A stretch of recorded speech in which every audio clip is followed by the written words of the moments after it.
Hello everyone, welcome to our channel. We are going to listen Alex Albon. Let's listen to him. It was a race where, I suppose, not many moved ground significantly. You had to fight to keep your ground effectively. Yes, yeah, it was a pretty simple race in many ways. I don't know how it was around the field, but maybe a little bit on the boring side, could you say? But I like them. When I'm scoring points, I don't mind a boring race. So we were kind of a little bit in no man's land. I think Isaac had a strong pace, and some moments in the race we were quicker than him. Some moments in the race he was quicker than me, and honestly, that was pretty much the race. Unlike you were a bit assertive at times over team radio. A shifting issue, which had you identified in advance of the Grand Prix today, and maybe the strategy call, you weren't quite sure about that either. Yeah, I think that is honestly me in the car. I am not. If you had my radio, you would hear me more like that than not like that. But for the most part, we had a couple of shift issues that we've been testing all weekend, and we settled on one that we were quite happy with.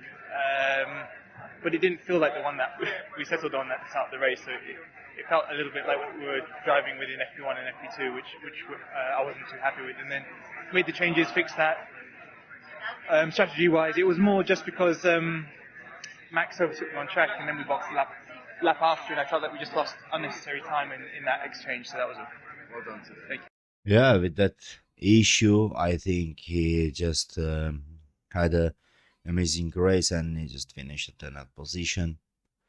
He's until now he's carrying Williams Formula One team because the Carlos Sainz is struggling a lot with that car.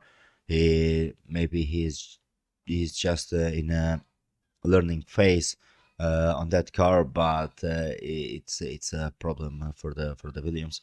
Let's hope Sainz for the short time gets in shape and they together fight for the points.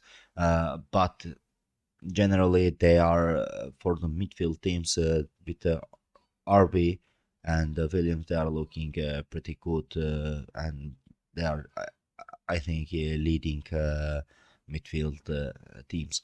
Don't forget to like the video, comment it, and subscribe to the channel.